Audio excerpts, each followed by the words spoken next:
students, welcome to Sri Ram Tutorials. I am संगम कुमार. हम लोग पिछले लेक्चर में बहुत कुछ पढ़ चुके थे और अब आगे पढ़ना है. हम लोग क्या सब पढ़ चुके थे, थोड़ा रिकॉल कीजिए. हम लोग पढ़ चुके थे, देख चुके थे कोऑर्डिनेशन क्या होता है, स्टिमुलस क्या होता है, प्लांट कोऑर्डिनेशन क्या होता है, प्लांट कोऑर्डिनेशन में कौन कौन से हार्मोन होते हैं जो मदद करते हैं. उस चार का नाम क्या है? ऑक्जिन्स, जिबरेलिन, सेरोटोनिन, एब्सिसिक एसिड. तो इसमें से हम बताए थे 3 हार्मोन ऐसे हैं जो कि ग्रोथ हार्मोन है और एक हार्मोन ऐसे है जो कि एब्सिसिक एसिड वो इनहिबिट करता है ग्रोथ को. तो अब हम लोग स्टार्ट करेंगे कोऑर्डिनेशन इन ह्यूमन बॉडी. तो इसके लिए हम लोग कुछ टर्म है, कुछ वो देखना है. तो कोऑर्डिनेशन इन ह्यूमन बॉडी में बस उतना ही है. जो प्लांट में कोऑर्डिनेशन मतलब तो समझ गए ना क्या होता है. कोऑर्डिनेशन मतलब हो गया एक तरह से आप मूवमेंट बोल सकते हैं या फिर बॉडी में कुछ चेंज, ठीक है ना. वो किसके जब कोई स्टिमुलस होगा तो उसी तरह से जिस तरह से प्लांट में कुछ मूवमेंट होता था उसी तरह से यहाँ भी होगा मूवमेंट. हम लोग लोकोमोशन क्यों करते हैं, कैसे करते हैं, ये सब देखेंगे. तो इसके लिए जैसे ठीक एक एग्जांपल दे के समझाते हैं. जैसे हम लोग अभी अपने हैंड में कोई हम लोग को पिंच करता है तो हम लोग को महसूस होता है, उसका तुरंत इंस्टेंट में महसूस हो जाता है. वो कैसे महसूस होता है, तो यही सब देखेंगे. इसके लिए देखिए कुछ चीज़ है. सबसे पहला एक रिसेप्टर आता है.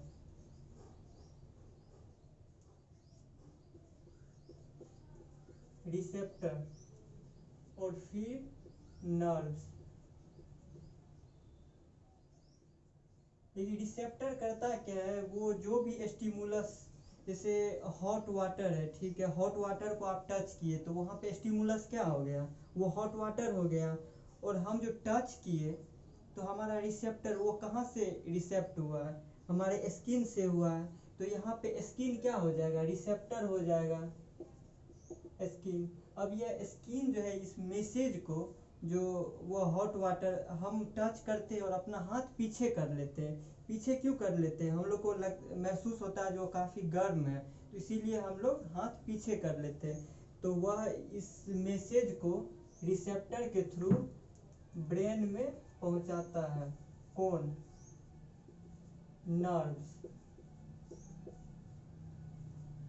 नर्व्स पहुंचाता है. तो इसी अब अच्छे से देखेंगे हम लोग डिफिनेशन के थ्रू, अच्छे से एक्सप्लेनेशन देखेंगे. इतना बस बता दिए आप लोग को. कोऑर्डिनेशन में जो यह एक स्टिमुलस रहेगा, कुछ स्टिमुलस उसका मैसेज हम लोग का ब्रेन पे पहुंचाएगा और वहाँ से जो एक रिसेप्टर न्यूरॉन्स आपको लोग को रुके बताते हैं अच्छे से. तो control coordination in animal, nervous system and endocrine system. The nervous system and endocrine system. nervous system और तो नर्वस सिस्टम में हमारा नर्व सब आ जाते हैं और इंडोक्राइन सिस्टम में हार्मोन्स. देखिए हम लोग पढ़े थे जो प्लांट में जो है कोऑर्डिनेशन में सिर्फ और सिर्फ हार्मोन्स मदद करते हैं, ना कि नर्वस सिस्टम. और यहाँ देखिए नर्वस सिस्टम और इंडोक्राइन सिस्टम दोनों मदद करते हैं. मतलब क्या कहने का अर्थ है, जो यहाँ नर्वस सिस्टम और साथ साथ हार्मोनल भी इसमें मदद करते हैं, हार्मोनल सिस्टम भी. तो देखिए आगे, the nervous system and hormonal system are responsible for coordination. यहाँ स्पष्ट रूप से लिखा गया है the nervous system and hormonal system are responsible for coordination. अब रिसेप्टर देखिए, अब रिसेप्टर रहेगा तो रिसेप्टर से ही हम लोग स्टिमुलस हम लोग रिसेप्ट करेंगे. जो भी इंफॉर्मेशन होता है स्टिमुलस को देख के वो यहाँ से आएगा और इसी के अनुसार नर्वस सिस्टम हमारा काम करेगा. रिसेप्टर के ही अनुसार नर्वस सिस्टम काम करेगा और इंडोक्राइन सिस्टम काम करेगा हमारा. तो रिसेप्टर बहुत जरूरी है. रिसेप्टर मतलब क्या हो गया, जैसे कोई भी चीज़ जो आपको महसूस होता हो वो सब चीज़ रिसेप्टर, जैसे आपको कोई पिंच किया तो आपको पेन हुआ तो वो क्या है, महसूस हो रहा है आपको, वो रिसेप्टर है। कहाँ से रिसेप्ट हो रहा है, स्किन से रिसेप्टर हो रहा है, तो वो कौन सा, थिर्मो रिसेप्टर हो गया। उसी तरह आपको अगर गर्मी लग रहा है बहुत ज़्यादा, तो वो भी क्या है, थिर्मो रिसेप्टर ही है। उसके बाद जैसे आपको कहीं लाउड म्यूजिक सुनाई पड़ रहा है, तो वह भी म्यूजिक क्या है, वह स्टिमुलस है, म्यूजिक है स्टिमुलस। और हमारा ईयर से जो हम लोग सुनते हैं वो है रिसेप्टर। तो यही, तो मान लीजिए अगर कभी बहुत ज़्यादा लाउड म्यूजिक हो जाता है तो हम लोग को म्यूजिक बंद करना पड़ता है, तो वो ईयर से ही इंफॉर्मेशन देता है ब्रेन में, और ब्रेन से मैसेज हम हमारे बॉडी में आता है जो जब म्यूजिक थोड़ा कम कर दो। तो वही ये प्रोसेस है, तो इसीलिए हम लोग का रिसेप्टर के अनुसार ही हम लोग वर्क करते हैं। रिसेप्टर एक तरह से इनिशियल स्टार्टिंग वाला फेज है। रिसेप्टर स्टार्टिंग फेज नहीं, स्टार्टिंग प्रोसेस है ये रिसेप्टर का। उसके बाद देखिए इसमें receptor are the specialised tips of the nerve fibers that collect information to be continued by nerves। यहाँ क्लियर हो गया। देखिए रिसेप्टर कौन कौन सा होता है, receptor are the sense organs of animal, ठीक है क्लियर है, receptor are the sense organs of animal. There are classified as follow. अब इसका क्लासिफिकेशन देखिए कितना, 5 होता है। तो पहला देखिए फोनो receptor present in the year, इसका फंक्शन क्या है, हियरिंग में यह इसका फंक्शन है हियरिंग। उसके बाद photo receptor present in eye, इसका फंक्शन विजुअल। उसके बाद thermo receptor present in skin, इसका फंक्शन है the receptor are responsible for pain touch, जैसे कि पहले आपको बताए थे, यहाँ थर्मो रिसेप्टर ये स्किन में प्रेजेंट होता है, ठीक है। ऑल्फैक्टरी रिसेप्टर फिर आ जाता है, ऑल्फैक्टरी रिसेप्टर ये present in knows, function receives smell, ये स्मेल को रिसीव करता है और हमारे ब्रेन तक पहुंचाता है, फिर वहाँ से जो सिग्नल आता है और उस पर हमारा बॉडी ऑर्गन वर्क करता है बस। और यहाँ पे इसे स्टिमुलस हो गया स्मेल, यहाँ हो गया टेस्ट स्टिमुलस। देखिए gastro receptor present in the tongue, function taste detection. इतना समझ में आ गया है हमारा रिसेप्टर क्या होता है। रिसेप्टर 5 तरह के होते हैं। नोज के लिए हो गया ऑल्फैक्टरी रिसेप्टर, टंग के लिए हो गया थिग्मो रिसेप्टर, फिर टच के लिए हो गया थिग्मो रिसेप्टर, फिर स्किन, एक सेकेंड, ये तो 5 रिसेप्टर कौन सा है, फोनो receptor, photo receptor, thermo receptor, olfactory receptor, gastro receptor. तो इतना जान गए हैं हम लोग, रिसेप्टर समझ गए। अब रिसेप्टर जब समझ गए तो आइए अब नर्वस सिस्टम समझते हैं। Nervous system, it is composed of specialised tissue called nervous tissue. A neuron is the structural and functional unit of nervous system. Neuron जो है हमारा structural and functional unit of nervous system है। देखिए जैसे हम लोग 9th क्लास में पढ़े होंगे, cell is the structural and functional unit of body, यानी कि हमारा बॉडी जो है सेल से मिलके बना हुआ है, और वह फंक्शन भी, मतलब स्ट्रक्चर मतलब क्या, बनना, और फंक्शन मतलब समझ ही रहे हैं। तो न्यूरॉन जो है नर्वस सिस्टम का स्ट्रक्चरल और फंक्शनल यूनिट है। अब फंक्शंस इसका देख लेते हैं। It receives information from the environment, clear है, to receive the information from various body, clear है, to act according to through muscles and gland। देखिए जैसे ही कोई इंफॉर्मेशन मिलेगा इन्वायरमेंट से, तो हमारा बॉडी उसके अनुसार एक्ट करेगा। तो किससे एक्ट करेगा, वो मसल से और ग्लैंड से। मसल से क्या, हम लोग मसल से क्या कर सकते हैं, ये हाथ इधर उधर मूव कर रहे हैं, ये मसल से ही कर रहे हैं। जैसे आपको बताए थे, कोई हॉट वाटर को छू लेंगे तो हम अपना हाथ पीछे की ओर कर लेंगे, तो यहाँ क्या मसल्स वर्क कर रहे हैं। उसी तरीका से ग्लैंड भी नर्वस सिस्टम पे ही डिपेंडेंट होते हैं। वहाँ से अगर मतलब डिपेंडेंट नहीं, मतलब जैसे कि बाहर से जो इन्फॉर्मेशन मिलेगा, आगे आप लोग को बहुत अच्छे से ये समझ में आएगा जब आप लोग को ये ग्लैंड के बारे में बताएंगे। जैसे अचानक कोई चीज़ आपके सामने में जो मुसीबत आ जाता है, तो आपका एक ग्लैंड होता है वो एड्रिनल ग्लैंड, उसके बारे में बताएंगे, जो उस ग्लैंड को फ्लाइट एंड फाइट बोला जाता है, ग्लैंड कैसे मदद करता है, उसका हार्मोन, ये सब बताएंगे आगे।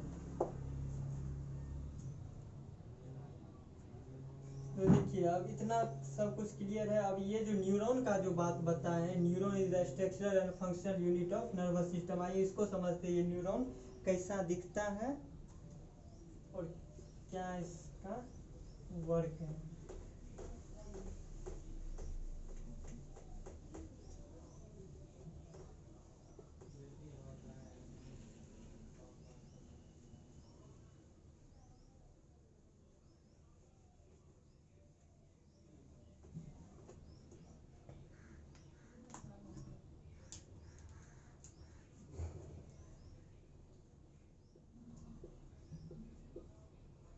न्यूरॉन, न्यूरॉन जो है हमारा, डायग्राम पहले बना देते हैं।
देखिए ये हमारा न्यूरॉन का स्ट्रक्चर कुछ इस तरीका का होता है। तो न्यूरॉन में जो ये स्ट्रक्चर है,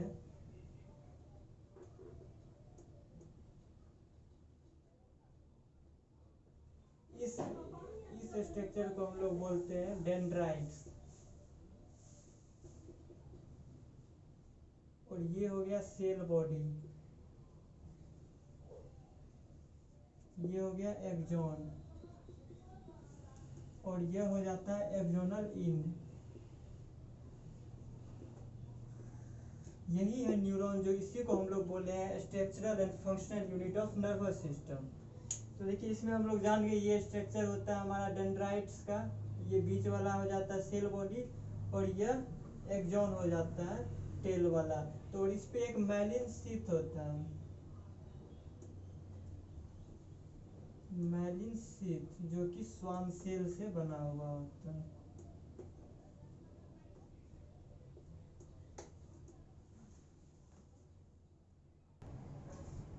देखिए साइटोन और सेल बॉडी, ये जो सेल बॉडी है इसी को हम साइटोन भी बोलते हैं, साइटोन। तो यहाँ क्या लिखा हुआ, द सेल बॉडी और cyton is somewhat star shaped with many hair like structure. यहाँ पे हेयर लाइक स्ट्रक्चर क्या है, ये डेंड्राइट्स को हम हेयर लाइक स्ट्रक्चर बोल रहे हैं। This hair like structure called dendrites, clear है। Dendrites receives nerve impulse. अब यहाँ इम्पल्स क्या होगा पूछे, तो इम्पल्स यह हो गया, यह एक तरह से आप सिग्नल होता है, ठीक है ना, इलेक्ट्रिकल सिग्नल होता है ये इम्पल्स, जो कि जैसे बाहर में जो भी इंफॉर्मेशन हम स्टिमुलस को देखते हैं तो वो इम्पल्स के थ्रू ही, वो जो सिग्नल होता है, सिग्नल को ही हम, सिग्नल वो जो ब्रेन तक पहुंचाएगा तो वही सिग्नल को हम इम्पल्स बोलते हैं। तो ये रिसीव करता है। यहाँ देखिए ये जो है ना, यहाँ से मान लीजिए कोई, ये स्टिमुलस है हमारा, ठीक है, ये स्टिमुलस को ये रिसीव करता है और इसको ये नर्व्स के थ्रू फिर ब्रेन तक पहुंचा देता है। ये सिग्नल, ये सिंगल नहीं होते, बहुत सारा मिल के बना हुआ होता है। ये आगे बताएंगे। एक और न्यूरॉन होता है बीच के स्पेस को सिनेप्स बोला जाता है, आगे बताते हैं। तो उसके बाद देखिए axon, this is the tail of the neuron, it ends in the several hair like structure. ये हेयर लाइक स्ट्रक्चर से ही इंड होता है। तो ये देखिए ये अभी डेंड्राइट्स ही था एक तरह से, उसी से ये इंड है, ठीक है ना। इसका लास्ट वाला टर्म एक्सोनल टर्म हो गया, ये मैलिन शीट हो गया। देखिए इसके आगे बस इतना तक, न्यूरॉन में तो कोई दिक्कत नहीं है। न्यूरॉन क्या, यह एक स्ट्रक्चर है इसमें क्या सबसे पहला जो इम्पोर्टेंट है ये dendrites hair shaped hair like structure होते हैं डेंड्राइट्स। उसके बाद बीच वाला यह सेल बॉडी हो गया, यह एक्सोन हो गया, यह एक्सोनल इंड हो गया।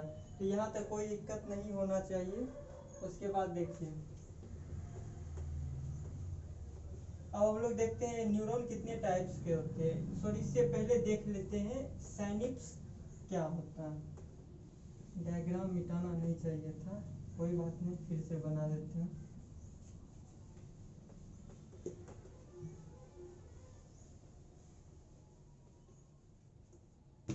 कि ये जो हम लोग न्यूरॉन बनाए हैं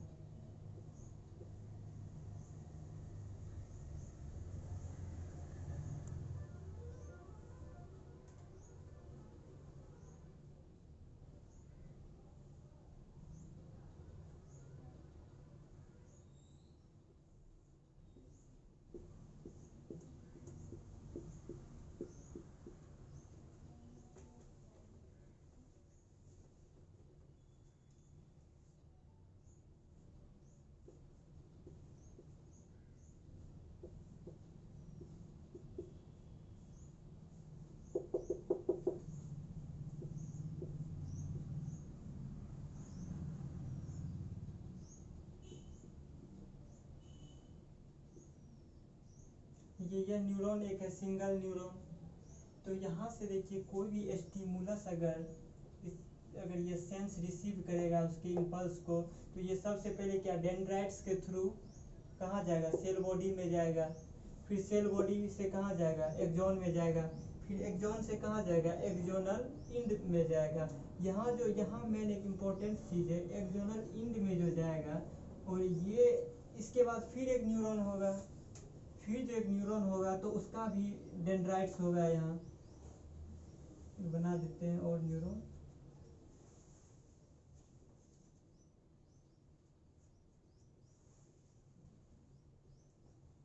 देखिए यह एक न्यूरॉन है, इसका भी एक डेंड्राइट्स होगा।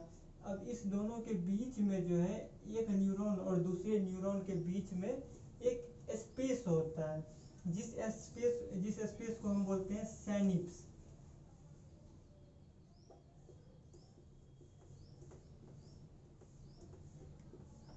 जिसको हम बोलते हैं साइनिप्स। यह साइनिप्स जो है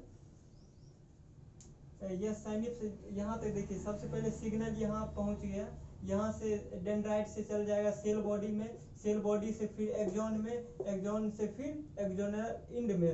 अब यहाँ जो जाएगा यहाँ से यह कनेक्ट नहीं रहता है, ये एक न्यूरॉन से दूसरा न्यूरॉन यह कनेक्ट नहीं रहता है, बीच में स्पेस रहता है, जिस स्पेस को साइनिप्स बोला जाता है। ये यहाँ से जो है न्यूरोट्रांसमीटर के थ्रू यह इस न्यूरॉन में जाता है, फिर यहाँ से फिर दूसरे न्यूरॉन में ऐसे ये ब्रेन तक ऐसे ही ये पहुँचता है। तो यहाँ तक क्लियर हो गया है यह कैसे रिसीव करेगा और कैसे ब्रेन तक पहुँचाएगा। एक न्यूरॉन से दूसरे न्यूरॉन, दूसरे से तीसरे, इसी टाइप से यह ब्रेन तक पहुँचाएगा। फिर वहाँ से जो मैसेज आता है उसके अनुसार हमारा बॉडी वर्क करता है। तो इसीलिए हम लोग देखते हैं अब ये न्यूरॉन का कितने टाइप के होते हैं। सबसे पहला तो सेंसरी न्यूरॉन।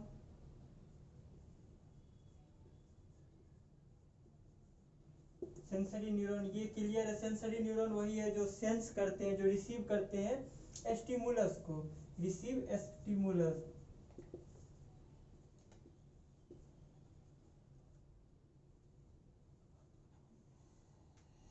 उसके बाद एक होता है मोटर न्यूरॉन्स।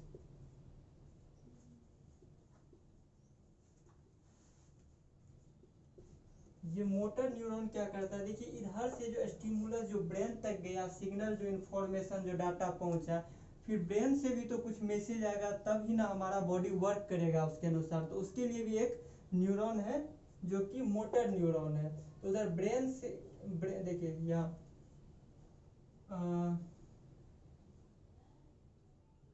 मसल्स, ठीक है, मसल्स का मसल्स टू जो सिग्नल अगर ब्रेन तक जाएगा वो सेंसरी न्यूरॉन से जाएगा। उसके बाद ब्रेन टू